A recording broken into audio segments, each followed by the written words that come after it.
Good evening and welcome to Tucker Carlson Tonight. For more than 100 years, the Democratic Party was organized around the interests of ordinary Americans. Democrats ran campaigns on things like higher wages, better working conditions, against the banks that crushed their voters with debt. A lot of Democratic ideas didn't always work. Some were silly, but their focus was always clear. American citizens were the party's priority, and that is no longer the case. To the modern Democratic Party, Americans are an afterthought. Try to find a Democrat running this year, for example, on the opioid crisis or high energy prices, the collapse of public schools, the decline of the middle class. Hard to find one. Democrats are bored by these topics. What interests them is power. In order to win and maintain power, Democrats understand they need reliable new voters, voters who will support them obediently without making difficult demands like a higher standard of living. That's why the Democratic Party suddenly supports open borders so fervently. Immigration is really the only issue that matters to them because packing the electorate is the only way they can regain control of this country. Their goal is clear, and they will do or say anything to achieve it. Here, for example, is the governor of New York likening the Trump administration to Islamic terrorists for the crime of daring to enforce federal immigration law. Watch. They are on a jihad to deport as many people as they can who they believe are not in the United States legally. Who they believe are not in the United States legally. Pretty easy to determine whether someone's here legally or not. And it wasn't that long ago that leading Democrats like Bill Clinton, for example, argued in public that our country should deport illegal immigrants. They're here illegally, after all. They're breaking our law. Now, Democrats claim that non-citizens, even illegal ones, have a right to vote in our elections. That is happening in San Francisco and in parts of the state of Maryland. By the 2020 election, it'll be happening in many other places. That's guaranteed.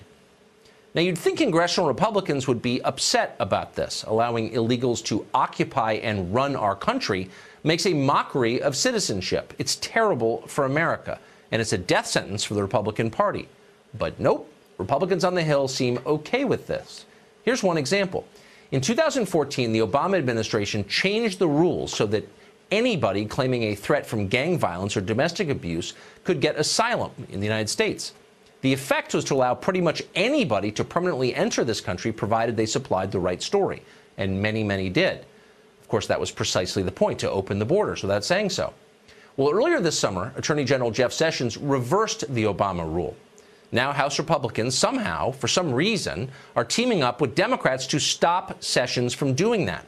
Just yesterday, they tacked an amendment onto an appropriations bill in the House that would preserve the asylum rights of anybody who claims to be fleeing gang violence. That change would nullify any effort to secure our southern border. Mexico and Central America have plenty of gang violence.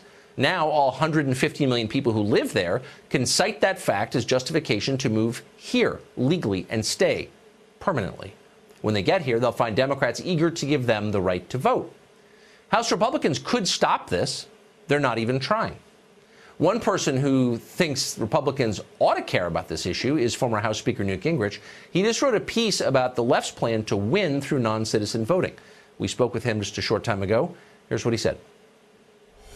Mr. Speaker, thanks for joining us tonight. You've argued that the entire point of the Democrats' immigration policy is to increase their electoral share. How do you think this works?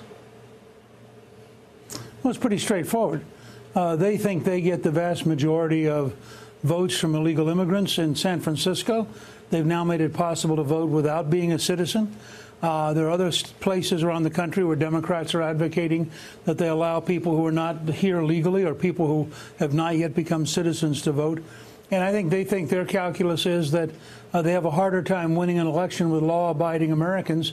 And so the more people they can bring in who don't know American history, don't understand the Constitution, aren't part of our traditional values, the better off their chances are. I think that's why every single Democratic senator co-sponsored Senator Feinstein's open border bill, which would literally have opened the border to virtually everybody in the world to come to America. When you were Speaker, there were about 22 million foreign-born people in the United States. That number is now about double.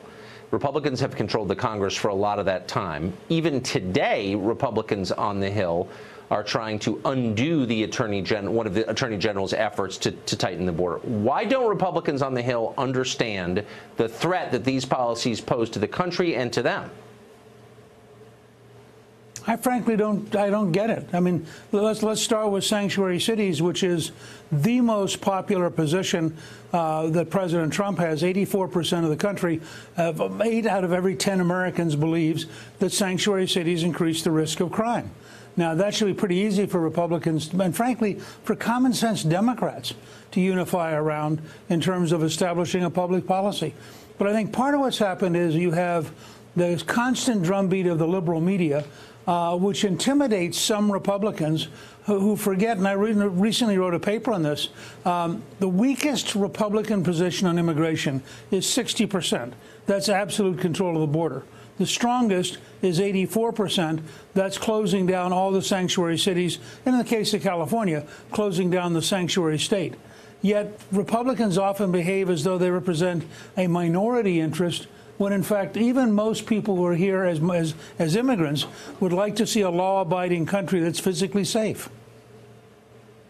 The Republican Party won't exist as a national party at this rate fairly soon. So a lot of members I know on the Hill can do math pretty well, but they don't understand that calculation.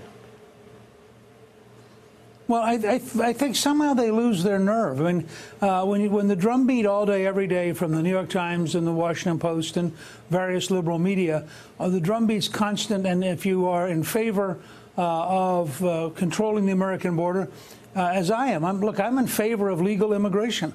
I can tell you that I even voted in 1986 for the Simpson-Mazzoli Act, which did have amnesty, which promised us control of the border.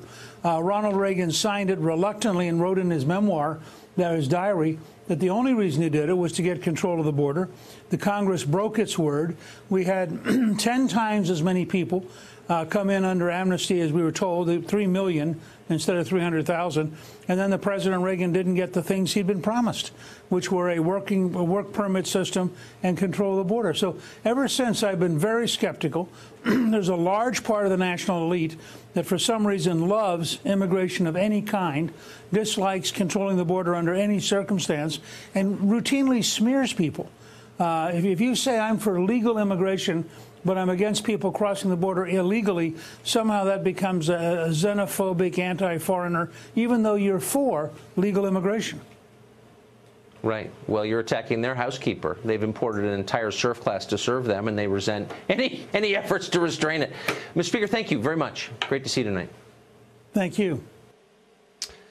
Most of us grew up learning that the American Constitution, our Constitution, guarantees birthright citizenship. In other words, anybody born in this country, even to parents who are here illegally or simply on vacation, is a U.S. citizen and do all the benefits of that for life. But is that really what the Constitution says? Michael Anton does not believe it says that.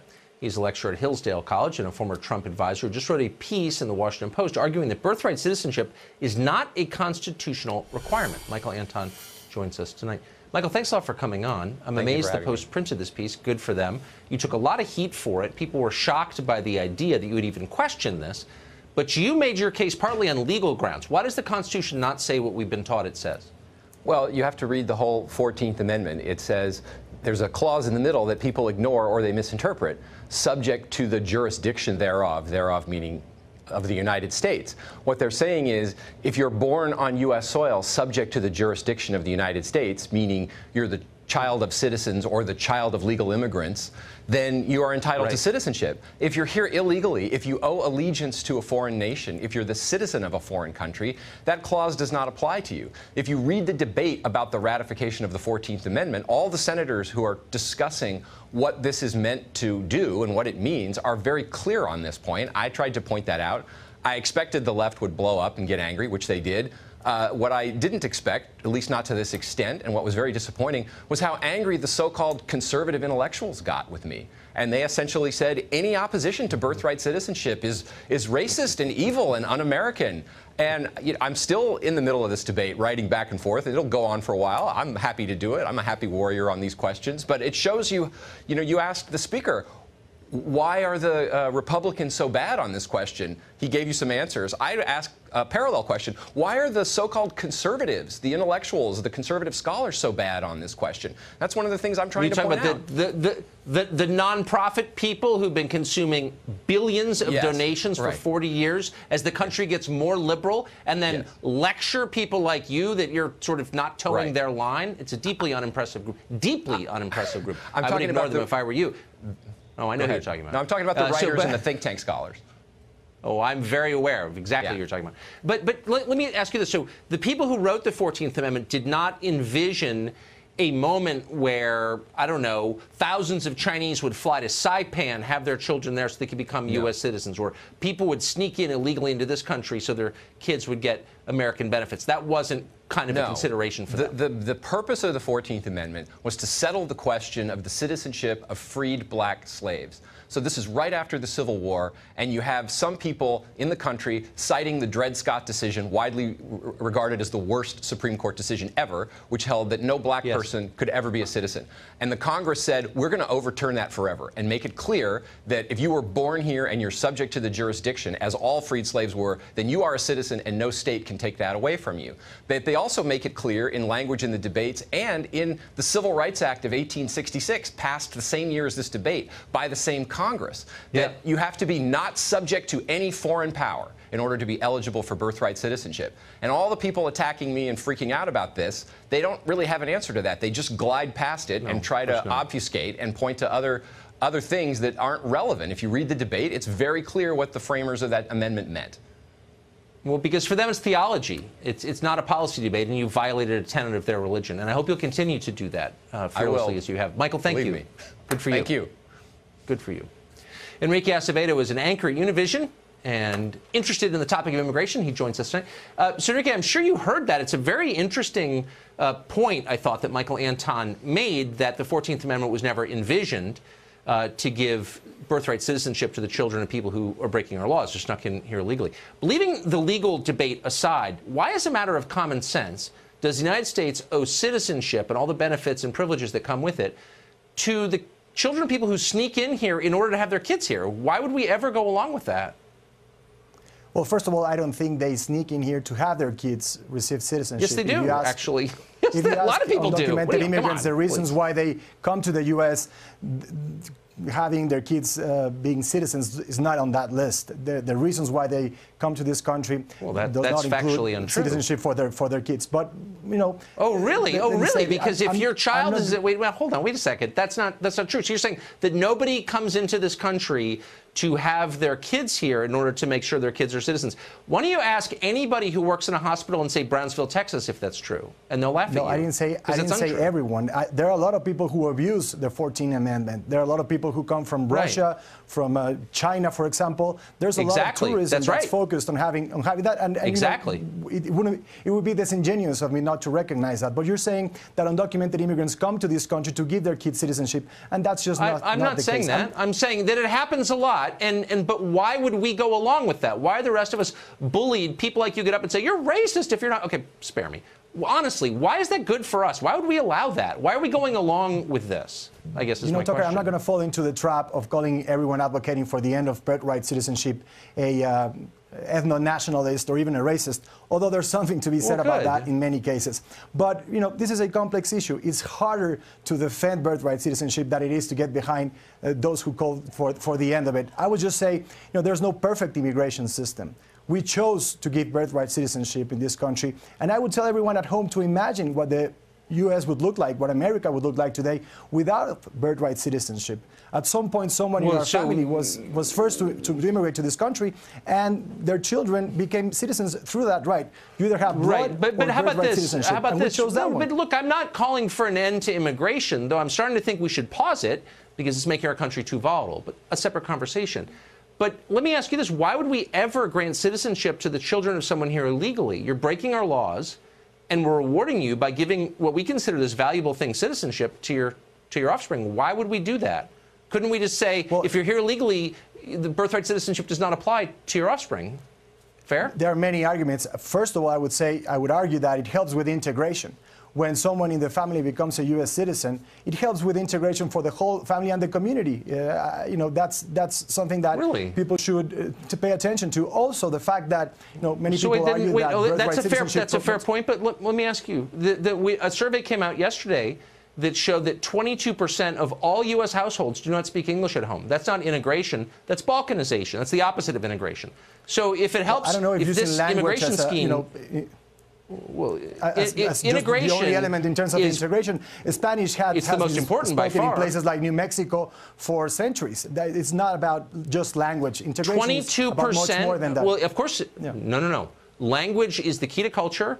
Anybody who pays 5 minutes of attention to this will tell you that a country in which people can't communicate by language is a disunited country. So do you think it's a good thing that 22% of Americans don't speak English at home? That's a bad thing, right? Actually, it's an interesting statistic because most of those 22% are first-generation immigrants. When you have their children who are actually U.S. citizens because they were born here, the vast majority speaks English as their first language. And more, unfortunately, they're forgetting about Spanish. So, I think it's interesting to say that it's a tool for integration. Why is that unfortunate? Wait, hold on. Why is that unfortunate? This is an English-speaking country. Why would it be unfortunate that people let go of a second language? Many languages is something that we should somehow feel threatened about. I think it makes us, more aware of the world. No. Spanish has been spoken in this country. Because language is culture, and you want a united culture, right? Because, as you know, half of this country was part of Mexico before it became the U.S., right? Half of this country was not part of Mexico, actually. That's factually untrue. But really quick, do you think that gives Mexico that's not half the country. As a geography major, I can tell you. But very quick, do you think the fact that some of this belonged to the colonial Mexico, really Spain, actually, but does that give Mexico some right to send its poor people here, do you think? I don't think Mexico is sending anyone here. Actually, migration from Mexico is net zero. More people, more Mexicans are leaving the U.S. than those who are coming to this country. So, I think that's also an important statistic when we talk about immigration. Again, untrue. And just one quick thing, because I heard what Speaker Greenwich said at the beginning of the show. Oh, okay. Well, next time then. Enrique, thank you very much for joining us. I appreciate it. Canada is dealing with its own immigration crisis, amazingly, and Prime Minister Trudeau has a plan: free hotels for immigrants. How do Canadian taxpayers who are not getting free hotels feel about that? We'll speak to one next.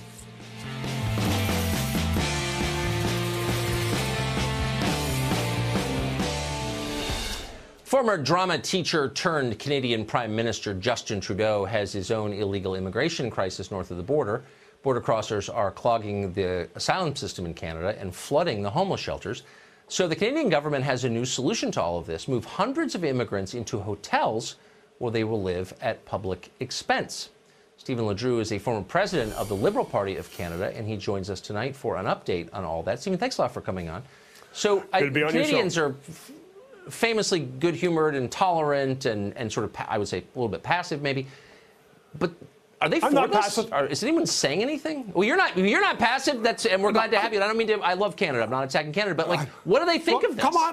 Come on up for a holiday. We'll give you a free hotel room.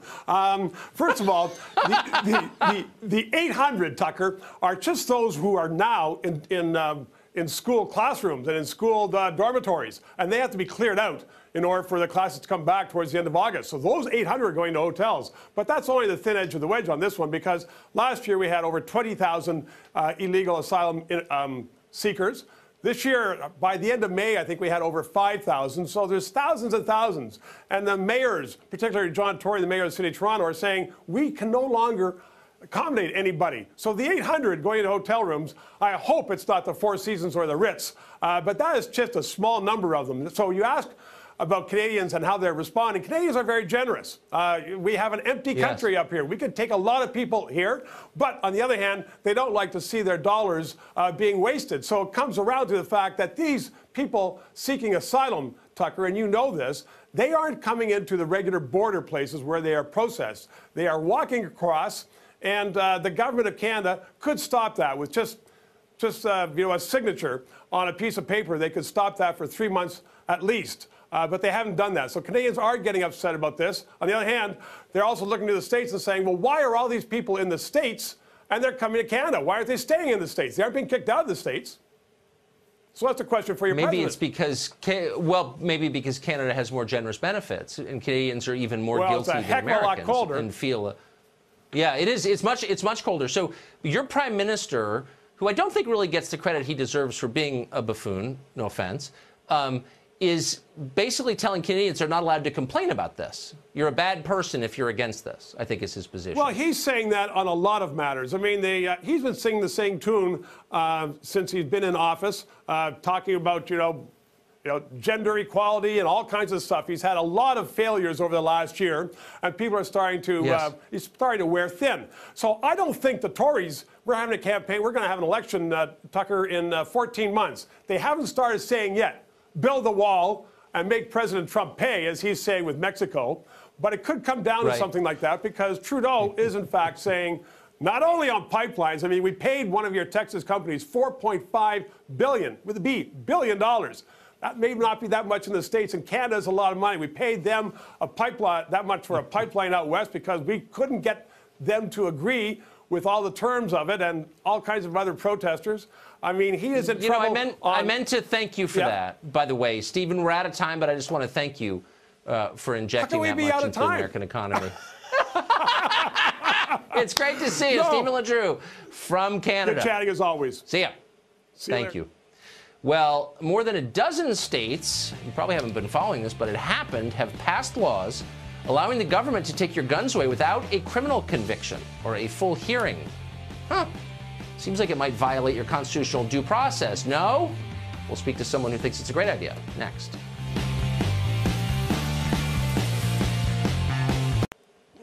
The Bill of Rights gives every American the right to keep and bear arms, but in many states you can lose that right without a criminal conviction or a full court hearing. Amazingly, 13 U.S. states currently have so-called red flag laws. These laws allow private citizens to complain that an individual poses a gun violence threat. If a court agrees, that person can lose his right to own a gun for weeks or even a year. To get it back, that person has to prove that he deserves to have a gun. Igor Volsky is the director of Guns Down. He joins us tonight. Igor, thanks a lot for coming on. Thanks for having me. So nobody's for crazy people having guns, and I understand the idea behind this, but I think it's worth worrying about civil liberties because no one on the left does anymore, so it's left to us. The idea that you could lose a constitutional right, no one contests that the Second Amendment is real, without due process should bother all of us, right? I mean, couldn't you, if you thought that someone was going to say something inciting violence, could you get an order to ban him from speaking? Would he lose his First Amendment right? I mean, does this bother you at all? Yeah, I mean, it does in the sense of it really matters how you structure it. So in the way that it's been structured in the 13 states, if you pose an imminent threat, if somebody close to you or the police believe you pose an imminent threat, you go before a judge. You have to meet a certain standard of proof. That judge makes a determination. The judge also sets a court date that is soon on the calendar, and then the person comes in and contests that right. And what we found in states like Connecticut and Indiana, Tucker, where these laws have been challenged, is that they've been found to be constitutional because the processes and the safeguards that have been put in place have really passed that test. Well, wait, no, what's passed the test is the American judicial system, which has been in place for hundreds of years. It works. I mean, there are, of course, times when it doesn't work and people are wrongly convicted or the guilty go free. But in general, we think the system works. That's why we have it. That's why it's mandated by the Constitution. That's why why not convict someone before taking his constitutional rights away? Well, you know, what we've seen oftentimes, especially in cases of mass violence, so for instance, 38 of the last 63 mass shooters expressed some kind of violent behavior before committing a mass shooting, and they had not yet committed a crime before that. So that question of if they had committed a crime, if they had committed a felony, then yes. But the bar is so low right now, Tucker, federally. The bar is too low, and that's why you're seeing these individuals. Oh, so it's inconvenient to convict someone before taking his rights away. So why bother? So what would happen? What would happen if a relative said, my daughter is a drug addict and she is not capable of making the decision to have an abortion. She can't think right. So a judge can swoop in without a trial and say you're not allowed to have an abortion. We're taking that right away. You know, would you be okay with that? Well, hold on. I remember after Parkland in Vermont, police found an individual, an 18-year-old, who had amassed weapons and wanted to commit mass murder in his school. Police used that state's law that they had just passed to take those guns away from him because they clearly determined that he was at risk. So there's a clear situation. I believe that. That's where these orders are used, Tucker. No, but that's what I'm saying. That's why they've been effective. Really, they're used. That's why they've been effective to prevent murder. That's why they've been effective also to prevent suicide. Because these are people at risk. Yeah, there's no doubt, I'm sure, that it's effective. The question is, do we care? And again, no one on the left, including you, cares about civil liberties anymore. Tucker, I don't know why that's why you won't answer my question. I say that because you're making a case against due process. That's why. I walked you through the structure of these laws that judges have upheld. But that's not due process. Really? So do you worry? Let me ask you this. And I bet you don't worry about this. If there are due process challenges to these let me ask you a question, Igor. Bring those challenges, and then the courts will decide. is challenging. Well, please don't speak over me. The ACLU is challenging that. But let me ask you this. You're not worried at all that this will be, as the ACLU has suggested, disproportionately used against African Americans. You say, oh, I think that person's in a gang. I think he has a gun. He looks dangerous. The judge is like, yeah, that's right. I'm taking it away. Well, you think the justice system is racist. You've said that many times. So you're going to let that system, without due process, take a constitutional right away from people, and you don't think that that's going to be used disproportionately against African Americans? Seriously? Well, look, we have to make sure that doesn't happen. But what we've seen in the states really, how are we going to make sure that doesn't happen? A state like Connecticut, how are we going to make sure that doesn't happen? Since 1999, they haven't found that kind of racial disparity, and that's a good thing. But how are we going to? But you say the system is racist. How are we going to make sure that doesn't happen? Well, Tucker, I mean, you know, you don't have an answer. Tucker, because you don't care. Okay. Tucker, you know, just checking. What I'm happy about. Listen, what I'm happy about is that this is I'll give you the last word. One sentence. This is a bipartisan idea. 4 Republican governors support this, and this is something we can get behind. Some Republicans for it. This is something we can get behind, both on the left and the right, to really limit gun violence. Bipartisanship here, Tucker. Thank you. Good to see you. It's not just the government who threatens your rights today, of course. Big tech companies are doing their part to stifle free speech, and they're doing a very good job. That's next.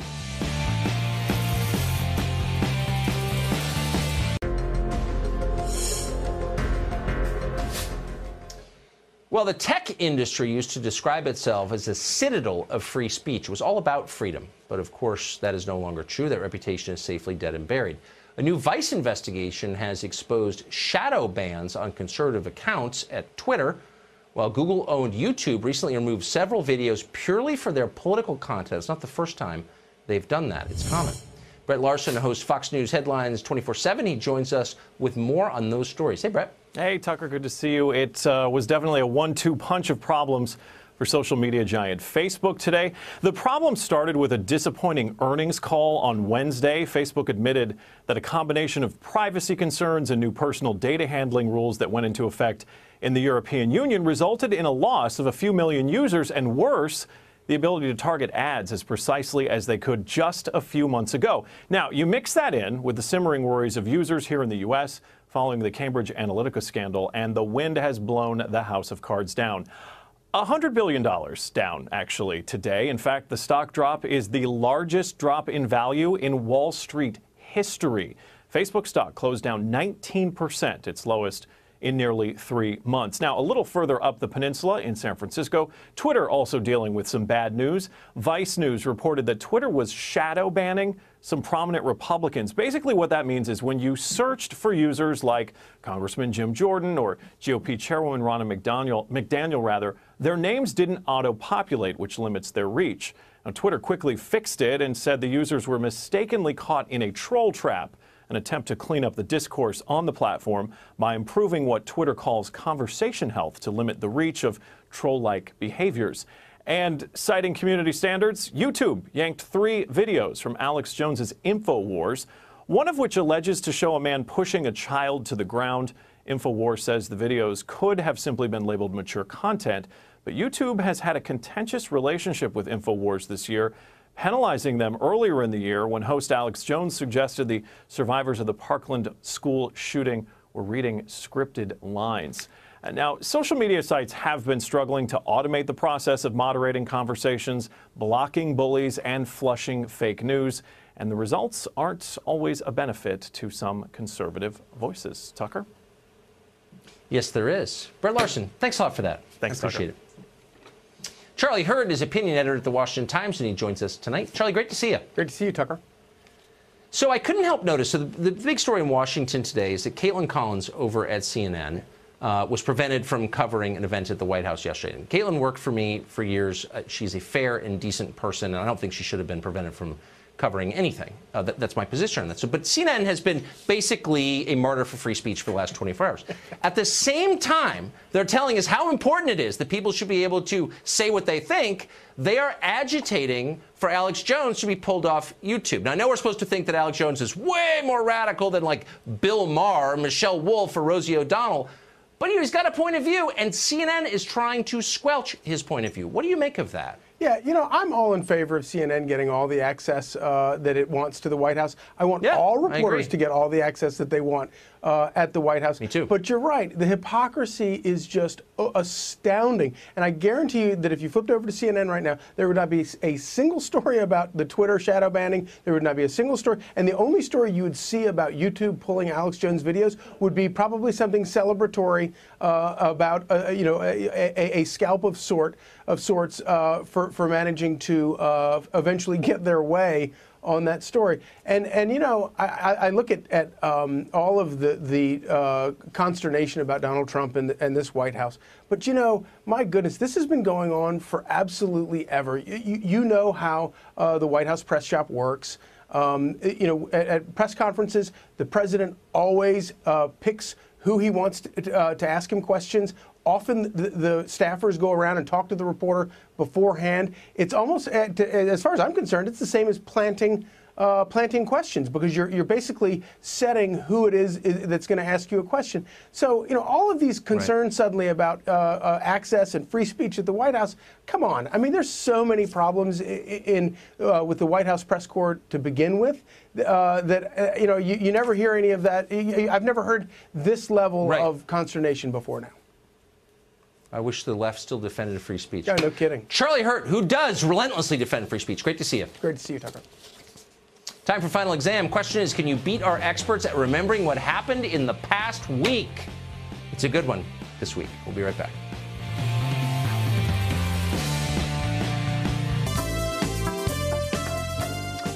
Time now for final exam, where we comb the nation in search of the two most erudite people we can find to see who remembers what happened this week. Joining us, Katie Pavlich of Town Hall. She's won 6 weeks in a row. Tonight she goes for her 7th win.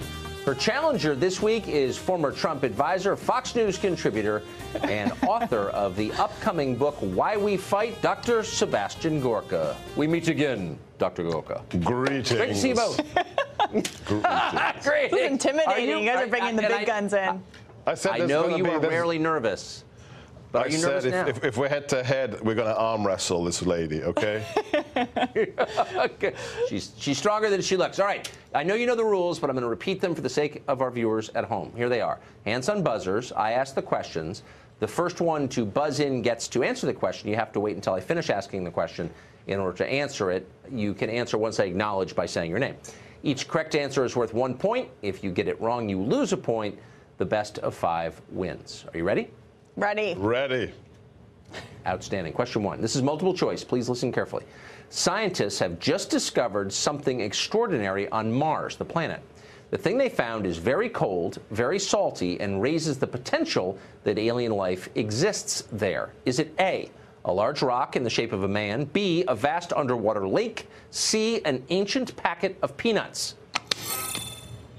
B. Katie Pavlich. B, you say, a vast underwater lake. Is it a vast underwater lake? I was rooting for peanuts. We'll see. To the tape. Scientists say they discovered liquid water on Mars. The water was found in a lake deep under the Martian South Pole. The lake that they found is 12 miles wide and 1 mile beneath the frigid surface. There are hopes that where there's water, there could be life. It is indeed the lake. B, Katie Pavlich takes the lead. Question 2. Dr. Gorka, prepare yourself. There's a man running for mayor in the city of Chicago. His name is Willie Wilson, not Willie Nelson, the country music singer. This Willie Wilson is under a lot of scrutiny right now because he was spotted in church recently handing out what to potential voters? Dr. Gorka. Cash. I don't think that's legal, but we're going to check the tape and see if you're right. God bless you, Dr. Wilson. Willie Wilson handing out $100,000 in cash. Wilson says it's part of his annual effort to help people pay their skyrocketing property taxes and not a blatant vote buying scheme. But not a blatant vote buying scheme. Right. You are right. Sebastian Gorka pulls even with reigning champion Katie Pavlich into question 3, which is this. Which former Attorney General of the United States says he wants to be President of the United States, but he will not decide until next year whether or not to run? Dr. Gorka. Slimeball number 1, Eric Holder. Slimeball number 1, Eric Holder. Roll the tape. He's right. Is it Eric Holder? Are you seriously considering throwing your hat into the ring for 2020? Yeah, I'm thinking about it, and what I've said is that I'd make a determination sometime early next year. I was just looking to see potential contributors, you know. Slimeball number 1, it is Eric Holder. Point to you, Dr. Gorka. 2-1, going into question 4, which is, earlier this week, a United States senator had to reassure the public that he was still alive. Reports from Google and Wikipedia suggested otherwise. They said that he had died last year. Which senator was it? Senator Orrin Hatch Katie of Utah. Pavlich. Senator Orrin Hatch of Utah. Standing upright. Is it Orrin Hatch? Staffers for Senator Orrin Hatch tweeting, "Hi, Google, we might need to talk," with a screenshot of Google search results, which claimed he passed away last year. His team then posting a series of photos proving the senator is very much alive. Oh, and you are correct, which brings us to question 5 in a sudden death match between Dr. Sebastian Gorka and Katie Pavlich. Final question. This, again, is multiple choice. There is a video from England, an island on which Dr. Gorka grew up, and it is all over the internet today. It shows a tourist getting in the way of one of the Queen's guards while the guard is marching outside of Windsor Castle. How did the guard react to the tourist? Did he A, ask her politely to move out of the way, B, push her really hard to the side, or C, lock her up in prison in the Queen's Tower? Dr. Gorka. I'm going for A, Tucker. A, did he politely ask her to move out of the way? To the tape we go. It was B.